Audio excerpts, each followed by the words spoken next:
Boa tarde, senador Euríovisto. Tudo bem? Boa tarde, Sileide. Boa tarde, presidente Alceu, tudo bem? Olá, tudo bom? Boa tarde, senador. Boa tarde, Alceu. Bom, então sejam todos muito bem-vindos a essa live, né, que tem como tema a importância da reforma tributária na retomada da economia, com o senador Euríovisto Guimarães. E as perguntas, elas podem ser enviadas pelo chat. Elas serão intermediadas pelo presidente do Sescap Paraná, no qual, o Alceu Dal Bosco, no qual eu passo a palavra agora para conduzir esta live. Obrigada, Alceu. Obrigado, Sileide. Boa tarde a todos. Senador, quero agradecer aí pela disposição sua. Eu sei que a sua vida é muito corrida e esse tempinho que o senhor está despendendo para nós, eu acho que é muito importante. Nós temos trabalhado muito aí, principalmente junto à nossa federação, enfim, as entidades contábeis do Estado do Paraná e do Brasil inteiro têm trabalhado muito no tema da reforma tributária. Temos muito interesse nisso, estamos trabalhando fortemente para que a gente possa efetivamente colher alguns frutos, né, do que nós precisamos no Brasil. E eu tenho acompanhado a sua luta também, as suas defesas que o senhor tem feito com relação à simplificação, a transparência, a reforma administrativa, a reforma política, tributária, enfim, moralização da política. Tenho visto suas defesas aí, muitas vezes sozinho, né, porque a gente sabe como que é o sistema político nosso. Enfim, e isso tem nos orgulhado muito, senador. Essa transparência que o senhor defende também, fim de privilégios. Então, isso tudo demonstra que nós precisamos, sim, implementar novas políticas e esse é o momento desse encaminhamento. Passamos por um ano difícil, esperava que nós tivéssemos aí um pouco mais de discussões aí dentro desse ano ainda, para que a gente pudesse já sair desse processo da reforma tributária e a reforma administrativa. Entendo que a reforma administrativa é tão importante quanto a reforma tributária. Se nós não soubermos o tamanho do Estado, nós não vamos saber o tamanho da carga que nós precisamos. Então, tudo isso é uma luta aí que o senhor tem defendido e, por conta disso, também a gente busca um apoio seu e busca saber também o que nós podemos fazer. Enfim, precisamos unir forças. Então, hoje, agradeço que o senhor está disponibilizando esse tempo para nós e espero que a gente possa aí também auxiliar nesse processo e ajudar muito. O Paranaense tem muito orgulho do senhor aí e muito obrigado mais uma vez por estar conosco hoje. Tens a palavra, meu amigo. Minha vez de falar, Alceu, é isso? Exatamente. Então, tá bom. Bom, Alceu, primeiramente, boa tarde a todos. É um prazer estar com vocês. Agradeço muito as suas palavras iniciais e deixo-me, então, a título de, vamos dizer assim, de começo de uma conversa, porque eu acho que o mais importante será a nossa interação e nós podemos realmente, eu tentar realmente responder aquilo que for mais interessante para vocês, porque há tanto que se falar sobre essa reforma que, por mais que eu fale, eu não vou conseguir falar tudo. Deixa eu só dar um panorama para vocês de como é que as coisas andam. Olha, eu fui estudar um pouco mais a questão dos tributos no nosso país e me aprofundei um pouco na história dos nossos tributos, desde o tempo do Império até os dias de hoje. E lá, vocês sabem muito bem que no tempo do Império, o imposto principal era o imposto das importações, né, dos produtos que chegavam do exterior.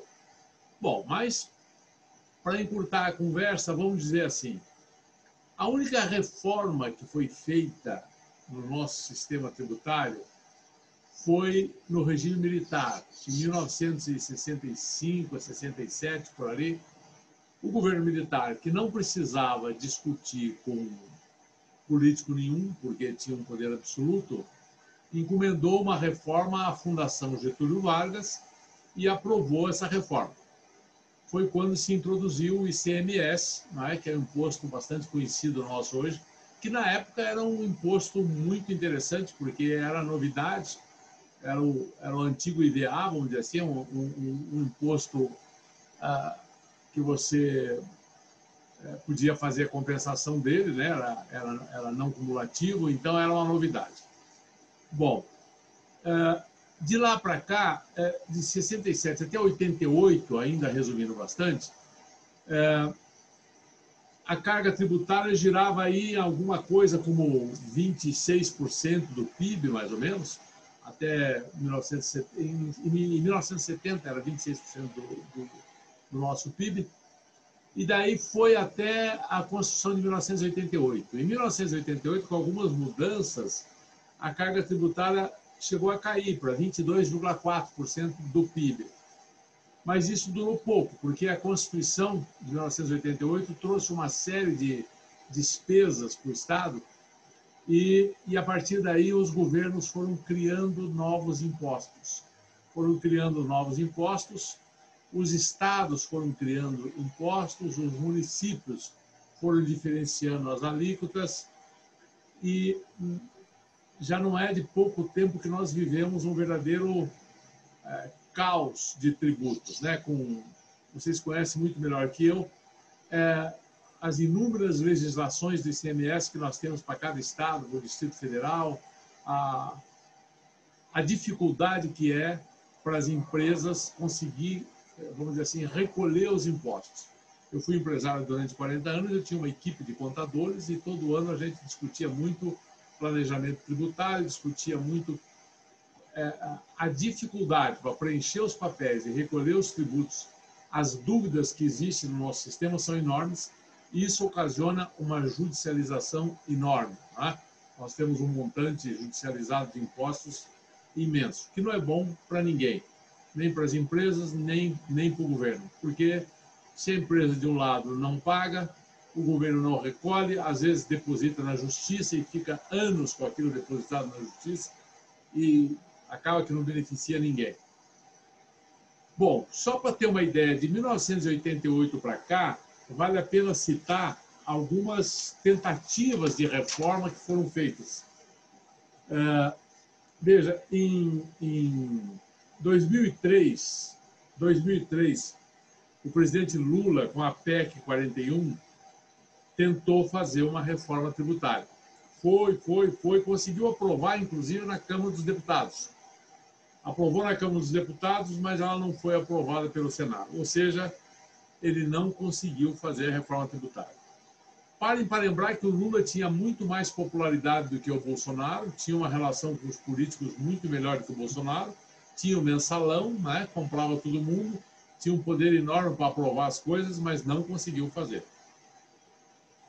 Depois dessa tentativa do Lula, diversos líderes políticos, em 2004, tivemos 3 PECs, a PEC 255, 284 e 294. Todas elas alardeadas, faladas e nenhuma aprovada. De novo, o Lula voltou à carga em 2008. Ele tinha tentado em 2003, não deu. Em 2008, ele tentou de novo. Fez a PEC 233, que foi a pensada PEC 31 de 2007. Foi aprovada numa comissão especial e está dormindo na Câmara dos Deputados até hoje. Não andou. Isso, estou falando de uma PEC de 2008. E depois disso, você tem essa tentativa agora do presidente Bolsonaro de fazer uma reforma. Mas veja, eu faço parte hoje da comissão especial que analisa a reforma tributária. São alguns deputados, alguns senadores que estão para dar um parecer. Esse parecer ser votado na Câmara. Enfim, formular a reforma. O relator é o Aguinaldo. E eu sou marinheiro de primeira viagem, a primeira vez que eu sou político, que eu sou senador. E nunca ocupei nenhum cargo político antes, vocês sabem disso. A maneira como as coisas são decididas no Congresso Nacional é uma maneira muito peculiar, que nós, empresários, nós que estamos de fora, nem sempre sabemos como é que funciona. Mas é sempre um pequeno comitê, porque você vê, por exemplo, 513 deputados, 81 senadores. a maioria não tem nem ideia do que é reforma tributária. Nós temos lá muitos médicos, outros que são advogados, muitos advogados. Nenhum deles gosta de fazer conta, nenhum deles sabe o que é ativo, passivo, não sabe quais são os impostos que o município cobra, que o Estado, que o governo federal cobra. Então, é bastante difícil. Né? O que acaba acontecendo? Um pequeno grupo, notadamente o relator e mais alguns próximos a ele, conversando com membros do executivo, conversando com os assessores que realmente entendem, acabam formulando uma proposta e essa proposta, se tiver apoio político, vai ser aprovada. O que acontece hoje? Hoje a coisa está dividida assim. Nós temos duas reformas, vamos dizer, 3 reformas sendo discutidas. Nós temos no Senado Federal a proposta que foi formulada na legislatura passada pelo ex-deputado Rauli, que é a PEC 110, que foi assinada agora pelo presidente do Senado e outros que a propuseram. Basicamente, o que ela faz? Ela junta alguns impostos, né? Cria o famoso IBS, Imposto sobre Bens e Serviços, tenta simplificar o recolhimento e não diminui a carga tributária. A carga tributária, nenhuma reforma propõe diminuir. Todas elas buscam ter mais progressividade e menos regressividade. Todas elas querem tributar mais a renda, o lucro e menos alimento, roupa, coisas básicas. No que eu acho que estão corretas nessa intenção. Lá na Câmara dos Deputados, nós temos a PEC 45, que é uma proposta do Baleia Rossi, que é muito semelhante à proposta do Raul. Basicamente, é o seguinte, a do Baleia Rossi, ela inclui no IBS o IPI, o ICMS, o ISS, o COFINS e o PIS. E deixa de fora o IOF, o salário de educação, o CAD, né, ficam de fora. A 110 é mais abrangente, ela soma mais impostos. Mas, enfim, tem pequenas diferenças aqui e acolá, mas as duas podem perfeitamente serem fundidas numa só. Aí nós temos uma ação que eu acho terrível, que é a ação do Ministério da Fazenda. Veja, quem é que tem os melhores técnicos em tributos? Quem é que conhece a realidade tributária desse Brasil? O Ministério da Fazenda. Eles têm lá um especialista no sistema tributário da Comunidade Europeia. Eles têm lá um especialista no sistema tributário norte-americano. Eles têm todos os dados de arrecadação, têm a Receita Federal na mão. Eles têm os computadores para fazer ensaios. Não é? Eles têm tudo na mão. Então, eu acho que, obrigatoriamente, quem deveria apresentar uma proposta de reforma tributária clara e inteira, fazendo um todo, que todo mundo pudesse entender, deixando claro o que os municípios vão cobrar e como vão cobrar, o que os estados vão cobrar e como vão cobrar, o que a federação, o que o governo federal vai cobrar e como vai cobrar, seria o Ministério da Fazenda. Deveria chamar os secretários da Fazenda estaduais, deveria chamar a Associação dos Municípios, deveria fazer um trabalho técnico, deveria recorrer à FGV, a gente que entende, e apresentar um projeto inteiro. Mas o Paulo Guedes não faz isso. Eu sou amigo do Paulo Guedes, gosto dele, mas já me desentendi com ele por causa disso. Digo, Paulo, você tem a obrigação de apresentar uma reforma. Eu até cito para ele sempre o exemplo do que foi o Plano Real. O Plano Real, quando criou aquela coisa de unidade de referência de valor, aquela coisa toda, era uma engenharia econômica complexa, mas que a população toda entendeu. Né? Todo mundo que ia no supermercado sabia o que era a unidade de referência de valor e tal. Quando estabilizou o preço naquela unidade de referência, criou-se o real e funcionou. Precisou muito conhecimento de economia, precisou muito conhecimento técnico para fazer aquela reforma, mas foi feito de uma forma didática que a população entendeu e apoiou. Hoje nós não temos uma reforma que seja viável alguém que não é do ramo entender. A do Paulo Guedes, nem quem é do ramo entende. Porque o que o Paulo Guedes está fazendo? Eu já disse para ele. Ele está escrevendo um livro em vários capítulos e de vez em quando ele publica um capítulo. Você não consegue ler o livro inteiro porque ele não publicou tudo. O que ele disse até agora? Ele disse, é responsabilidade do Congresso. Não é só do Congresso, é responsabilidade do governo, é responsabilidade do país todo. Ele não pode tirar o corpo fora. Ele é o que menos pode tirar o corpo fora. Né? Se é alguém que tem uma responsabilidade maior pelos meios que tem na mão, é o Ministério da Fazenda. E é o grande ausente desse debate. Grande ausente. O que ele fez até agora? Propôs um imposto sobre transações financeiras, que todo mundo chama de a antiga CPMF, propôs um IBS que dava 12%, juntando dois impostos, e só a nível federal, teria um outro a nível estadual, ou seja, não propôs nada, não tem uma proposta. O governo federal não tem uma proposta. Então tem essas duas propostas correndo lá dentro do Senado. Tem outras duas propostas que não estão no Senado, mas que nós conhecemos, sabemos, chega até a nós. Uma que é do Instituto Atlântico e outra que é do secretário da Fazenda, que tem aquele movimento Simplifica Já. Bom, como é que está tudo isso?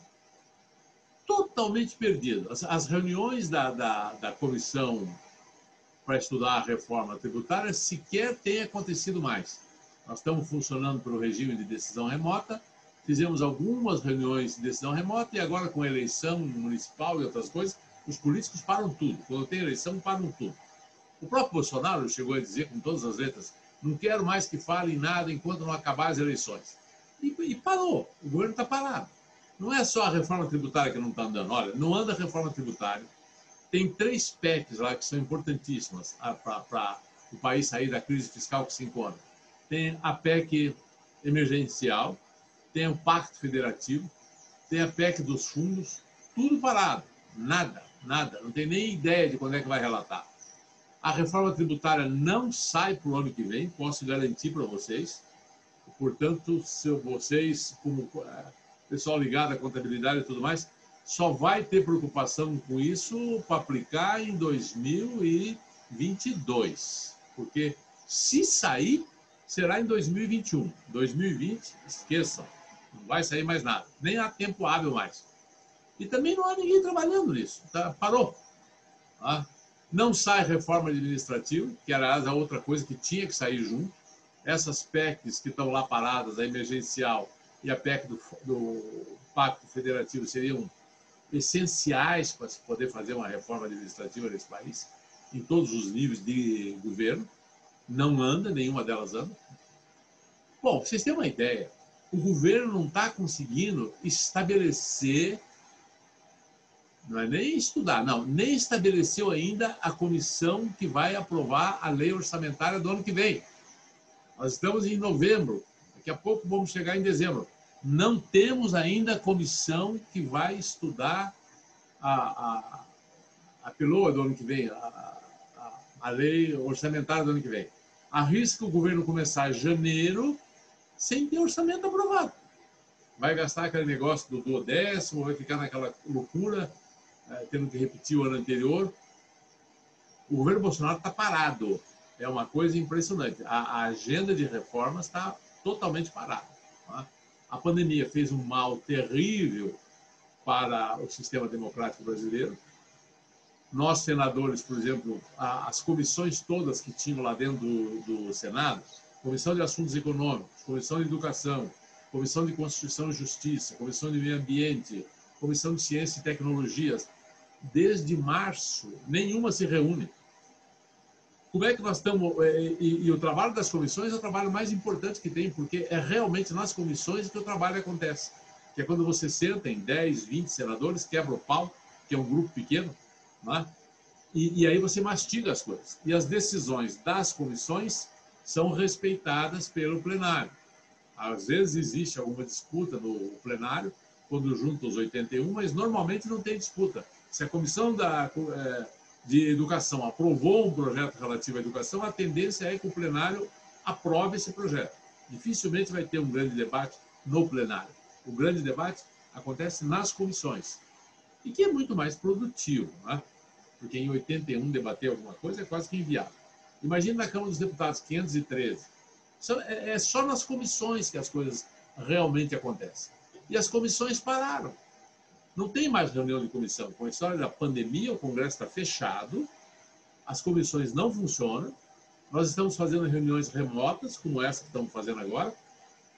Veja a dificuldade que é para discutir um assunto que não foi discutido em comissão. Então, é um assunto virgem. O presidente sozinho designa um relator. Ele vem e relata. Ninguém debateu o assunto antes. Eles fornecem 3 dias antes uma cópia e tal. A gente até lê, até troca alguns telefonemas, mas é precário. Não chega nem perto daquilo que a gente fazia quando tinha as comissões, quando a gente estava junto e dividia o trabalho e cada um fazia uma parte. Era outra coisa, completamente diferente.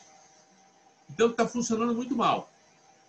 E o presidente, só temos votado via remota assuntos referentes à pandemia, esse auxílio emergencial, esses planos de ajuda a empresas, às pessoas e tudo mais. E é isso, né? Há um grande parado aí, uma situação muito difícil. E, sobretudo, não há ação por parte do governo Bolsonaro. O Bolsonaro é muito bom para brigar por ideologia, mas cadê as propostas concretas? Por exemplo, eu não aguento mais ouvir discurso sobre a reforma tributária, o sujeito falando de intenções, falando do passado, falando do manicômio tributário, falando que precisa ser mais progressivo e menos regressivo, dizendo que tem que simplificar. Tudo isso é óbvio, tudo isso a gente já sabe. Agora, cadê uma proposta, cadê um ensaio com números para dizer assim, olha, o setor de educação com a nova tributação vai ficar assim, a indústria vai ficar assado, o ICMS no Brasil não vai existir mais, vai existir o IVA, tá bom. E IVA vai se somar com quais impostos? A alíquota vai ser de quanto? Quais vão ser as exceções? Não tem. Não tem. Tem essas propostas que estão rolando por aí, mas que ninguém assume, não há um estudo. Então, o quadro geral que se tem no país hoje é esse. Infelizmente, é essa notícia que eu tenho que dar para vocês. Feito esse histórico, feita essa preliminar, eu estou às ordens para tentar responder alguma coisa que eu tiver resposta. É desanimador, né, senador? Porque nós temos um sistema que é muito complexo, né? Existe uma guerra fiscal acontecendo entre os estados e os municípios, e isso todo mundo perde, é claro isso, né? A carga tributária é alta e não tem que discutir isso, porque se nós formos discutir para diminuir qualquer coisa, morre o assunto na hora. Então, não tem como discutir a alta de carga tributária. Nós temos que trabalhar com essa para que a gente possa, pelo menos, avançar, tentar fazer alguma coisa diferente. E um problema também gravíssimo é essa insegurança jurídica que o senhor citou. Nós temos bilhões sendo discutidos e aí sempre a gente ouve e vê as pessoas falando, né, por que não cobra, por que não cobra? Mas isso é discussão, nós sabemos que 60%, 65% disso é crédito, é valor podre, uma boa parte também é discussão pelo não entendimento, né, pela dificuldade do nosso sistema, pela complexidade do nosso sistema, e uma parte disso também são os sonegadores, contumazes, mas é muito pouco isso, a gente sabe disso, que é muito pouco. Então, é desanimador a gente perceber que nós poderíamos já passar os 2 anos e nada aconteceu, né? E estamos caminhando fortemente aí para que se vote agora, vai ter que discutir orçamento, vai ter eleição para presidente da Câmara e do Senado, e o que nós podemos esperar esse ano? Absolutamente nada. Nada. Alceu, na verdade, o Brasil se bate por uma reforma tributária desde 1988. Nós estamos falando aí em 32 anos. 32 anos que não se chega... Tem até tese de mestrado e de doutorado tentando explicar de por que a reforma tributária não sai. Você veja, nos diversos governos, de esquerda, de direita, de centro, ela não anda. A melhor explicação que eu vi até agora,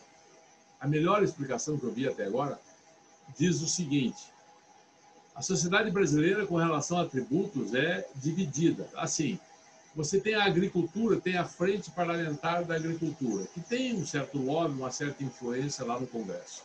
Você tem a indústria, que tem a FIEP, que tem uma certa influência lá no Congresso. Você tem a FEBRABAN, os bancos, que tem uma certa influência lá no Congresso. Tem os diversos lobbies dos diversos setores organizados da sociedade. Olha, o que acontece quando você vai fazer uma reforma tributária? Bom, você tem o interesse dos governadores, você tem o interesse dos municípios, não é? Você tem vários atores que têm a perder ou a ganhar com uma reforma tributária. E esses atores atuam fortemente. Atuam como? Atuam com pressão política sobre os seus deputados, sobre os seus senadores.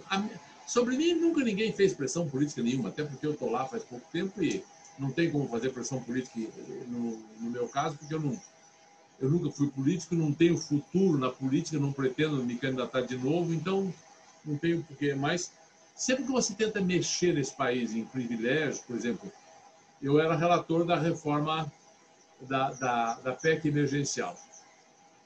E eu coloquei lá uma série de coisas, por exemplo, eu estava acabando com férias de 60 dias que existe no Poder Judiciário, que eu acho uma aberração. Estava acabando com essas férias. Você não sabe o que foi de juiz, de promotor falar comigo. Fazia fila. Sabe? E assim, uma pressão violenta. Eu não cedi, mas a PEC emergencial era muito parecida com a PEC do Pacto Federativo e o governo resolveu juntar as duas. Meu relatório está lá, mas não sou eu que vou relatar as duas juntas agora, é outro relator. Então, não sei o que vai acontecer, mas a tendência é que, se tiver alguma coisa, vai ser sempre daqui para frente. É como a reforma administrativa. Os direitos adquiridos, a tendência é manter. Então, quem vai entrar novo, entra no novo regime, né? Com salário mais baixo, demora mais para evoluir, porque hoje em dia o sujeito entra na carreira pública já quase ganhando o teto, o que é muito ruim. E na média, o setor público federal paga o dobro do que paga a iniciativa privada para cargos semelhantes, para a mesma função. Né? Então, é complicado. A sociedade brasileira é dividida e ela expressa essa divisão lá na política. E fica essa disputa. Quer dizer, precisa ter um governo com muita liderança, com muita capacidade de diálogo, para conseguir reunir deputados, senadores, governadores, né? Ter uma proposta inteligente para conseguir fazer alguma coisa assim. Não vejo que o nosso presidente Bolsonaro reúna essas condições. Mas nem de longe. Basta olhar a biografia dele. Não é um homem dado à cultura, dado ao estudo. Né? Ele teve uma formação militar, foi 30 anos deputado do baixo clero. A pauta principal dele é a ideologia. Ele se elegeu com uma bandeira criticando o Centrão, criticando o Sérgio Moro, aliás, elogiando o Sérgio Moro, etc. E tal. Hoje ele está o oposto do que ele foi eleito. Hoje ele está aliado ao Centrão, o Ricardo Barros é líder dele, o Bezerra é líder dele, os dois têm processo. Né? O homem que é presidente do Brasil hoje é um homem completamente diferente do homem que foi candidato. Mudou, da água para o vinho. E as coisas simplesmente estão muito mal paradas. Infelizmente, eu não tenho uma boa notícia a dar para vocês, não. Sempre que o senhor relatou aí várias PECs, né, que foram tentadas aí, foram postas e elas acabaram não passando. Eu tenho 32 anos de contabilidade, tenho uma empresa de contabilidade há 32 anos.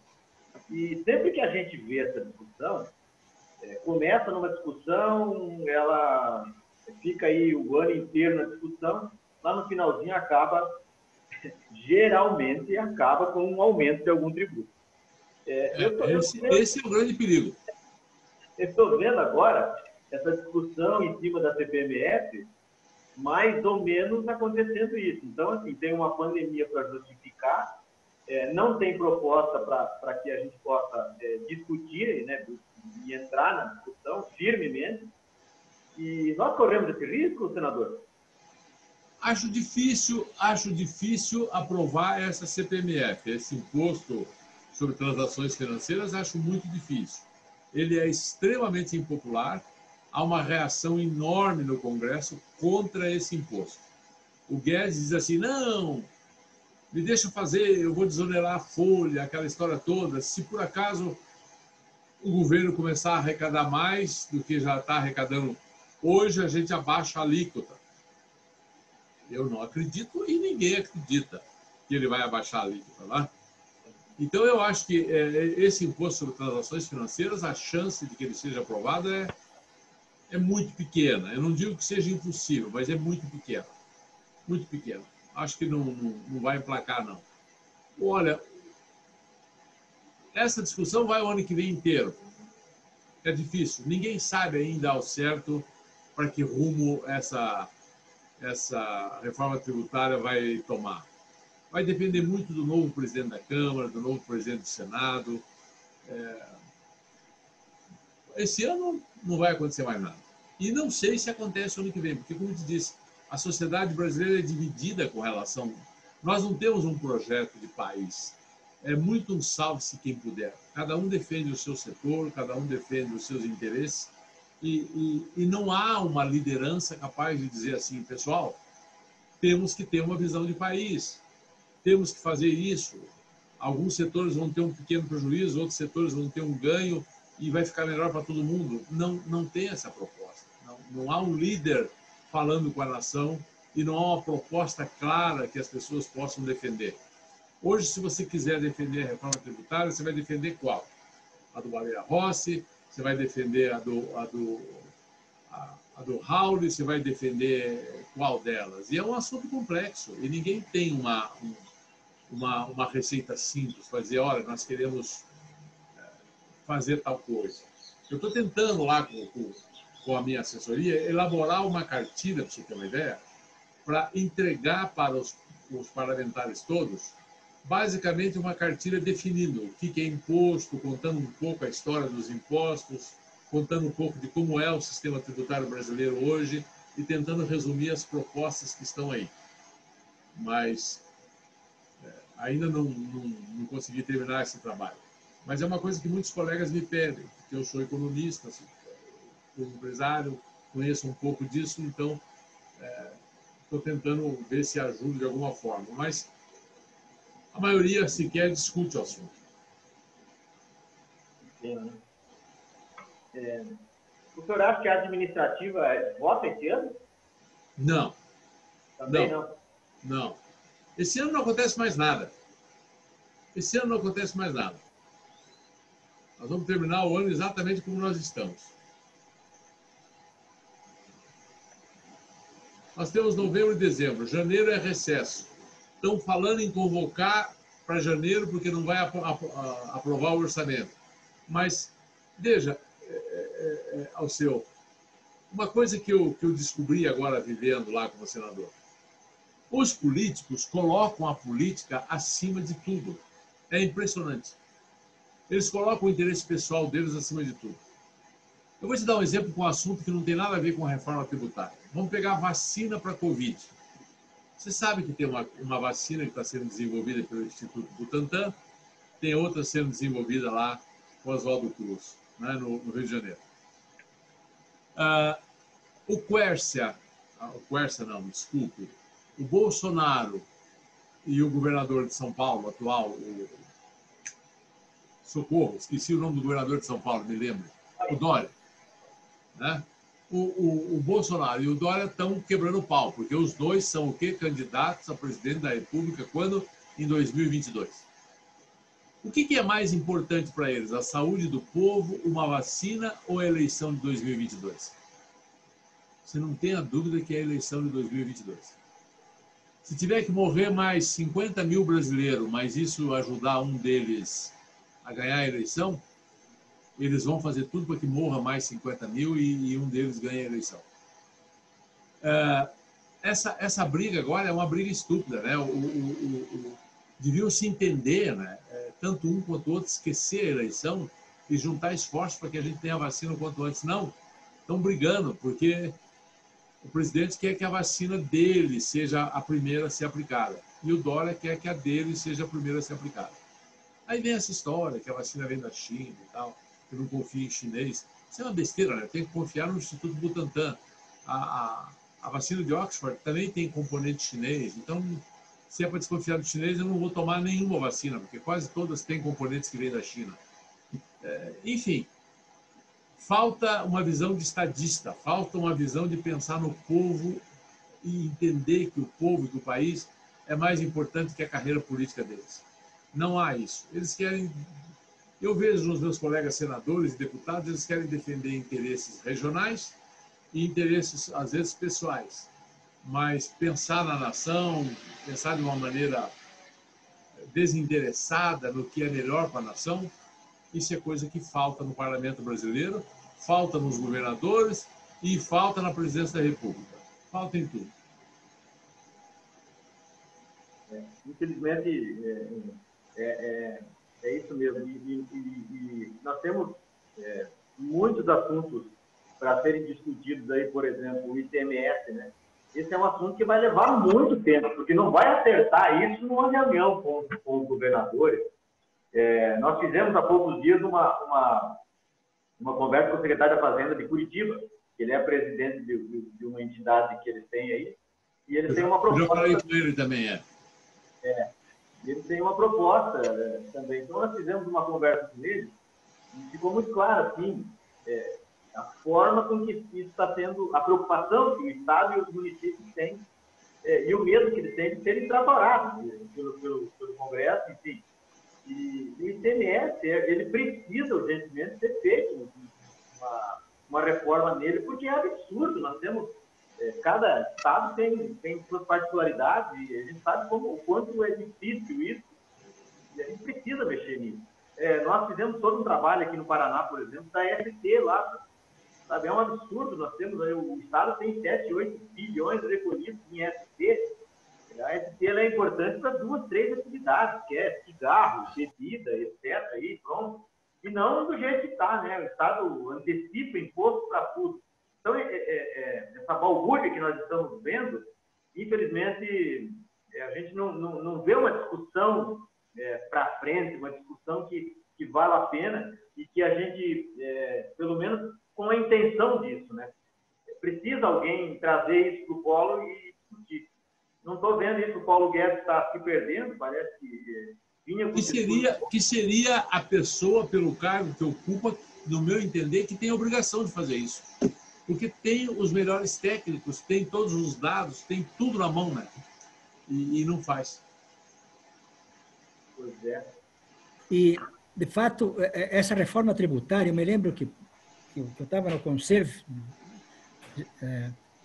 de Contabilidade.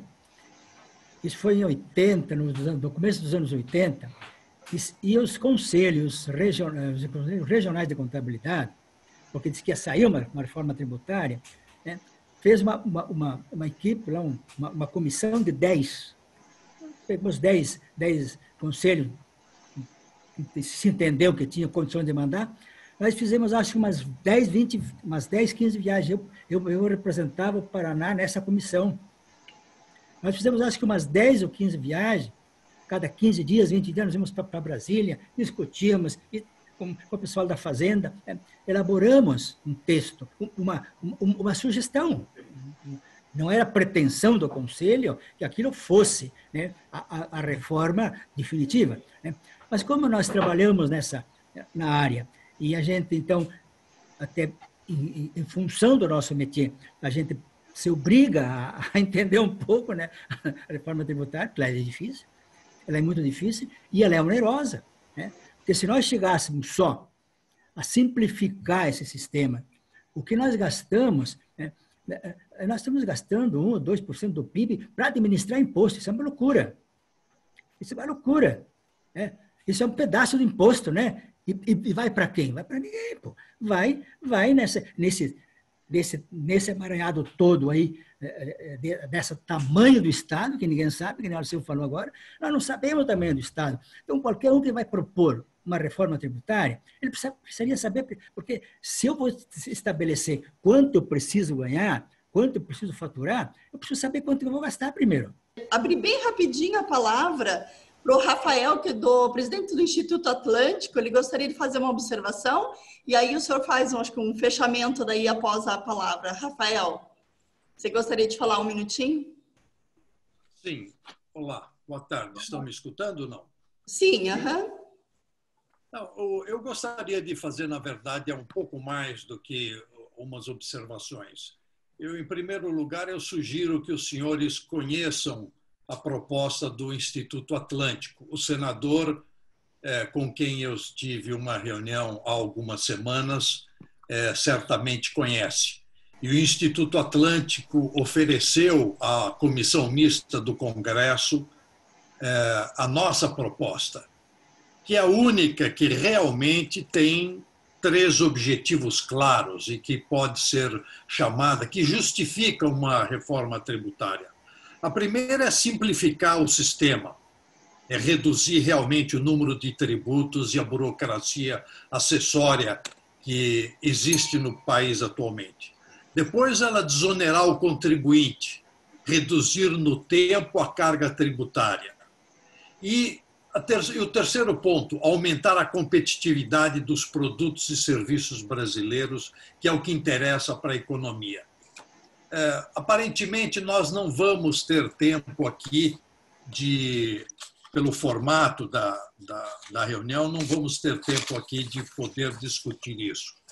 Mas a PEC 45 tem enormes falhas, né? E se os senhores quiserem, eu posso resumir alguma coisa aqui. Mas, obviamente, isso vai levar uns 5 minutos para nós falarmos. Rafael, nós poderíamos conversar depois e, quem sabe, a gente marca uma live para a gente poder falar sobre o seu projeto. Por que não? Bom, ótimo. Eu tive a oportunidade de apresentar isso e conversar com várias pessoas e eu quero dizer, nós apresentamos isso no Congresso Nacional o ano passado, mas como o senador Oriovisto bem disse, o Congresso se manifesta através das suas vaidades e de pequenos grupos. Como a reforma, como a iniciativa não é do Congresso, eles não estão levando em consideração. Mas o fato é que a PEC 45 tem vícios enormes. E se isso for aprovado, a nossa situação, o nosso manicômio tributário vai piorar. É isso aí. Então, senhor Alceu, eu me ponho à disposição, certamente, mas eu sugiro os senhores entrarem no site do Instituto Atlântico, que é atlântico.org.br. É um think tank brasileiro que existe há mais de 25 anos. O objetivo é formular políticas públicas e contribuir com soluções macroeconômicas para os governos. E o nosso estudo da reforma tributária não começou nem a semana passada, nem o ano passado. Nós estamos estudando isso há muitos anos. A iniciativa começou há mais de 10 anos com o movimento Brasil Eficiente e tem, para os senhores saberem, 300 mil assinaturas de respaldo que nós fizemos durante esse período. E eu tenho certeza que os senhores vão se bem impressionar com a proposta de reforma tributária do Atlântico. Coloca o seu telefone, por favor, aqui do ladinho, daí depois eu converso com o senhor, tá bom? Pois não. Ok. Também tem o Claudinei, que ele colocou aqui, parabéns ao senador pela sinceridade em seus comentários. Pelo que o senador colocou, os políticos não têm interesse em fazer as coisas funcionarem no Brasil, pensam somente nos interesses pessoais.